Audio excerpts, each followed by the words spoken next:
So after World at War, some of the leads and I were talking about what was next, and we really wanted to take on something totally new, something that was ownable by us.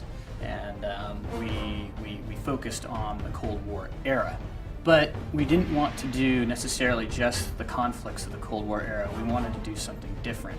And as we were kind of researching that era, we learned about these secret wars, these deniable operations, and these black operations, and that just sparked all kinds of creativity.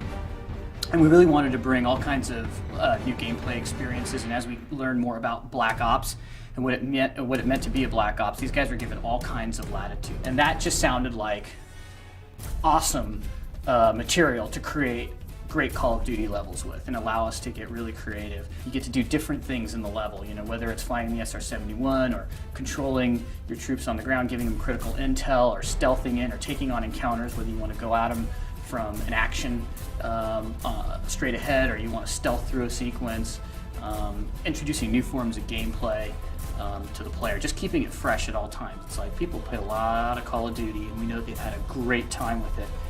Trying to retain the core essence of what people like and bring something new.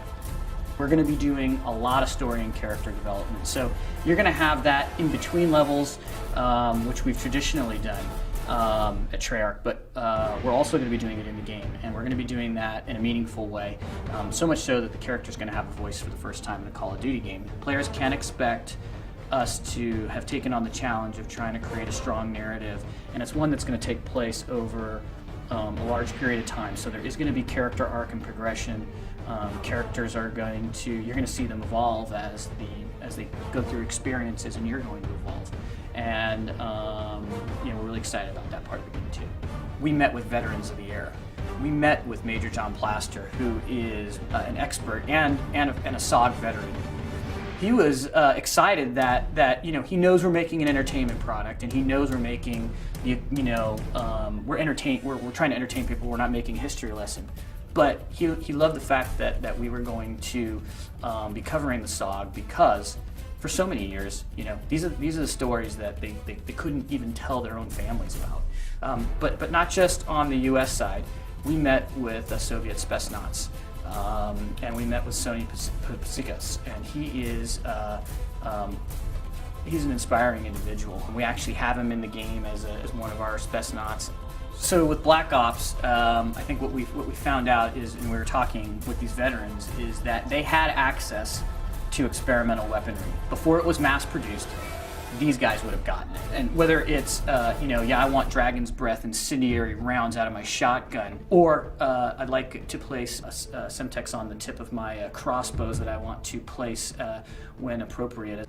We have a whole team dedicated to multiplayer, and we intend to give players a huge multiplayer experience with a lot of deep customization, extended social experiences, and like I said, we're not really revealing that right now, and can't wait to tell you all about it. But yeah, we expect to create, and we're holding ourselves to creating, you know, hopefully the greatest multiplayer experience this year. That's our goal. And with co-op, we're creating an entirely different mode of gameplay, and we kind of look at it as like 3 games in one. It's like we have a single player goal that we're creating for that epic cinematic single player action game. Huge multiplayer game that's deep and rich, and you can chisel your skills and customize and upgrade yourself, and then there's this really fun co-op mode that we're working on that's for you and your buddies to just have a blast on the couch playing. People at Treyarch are really excited about Call of Duty Black Ops. It's our chance to do something totally new with Call of Duty. Not many people have even touched this time frame, this era. To be able to do Black Ops totally inspired all kinds of creativity for us, allowing us to create all kinds of new gameplay, set them in various locations over kind of a large period of time. So it really opened up creativity for us. We've been wanting to do some new stuff for a while now, and with Black Ops we're doing it.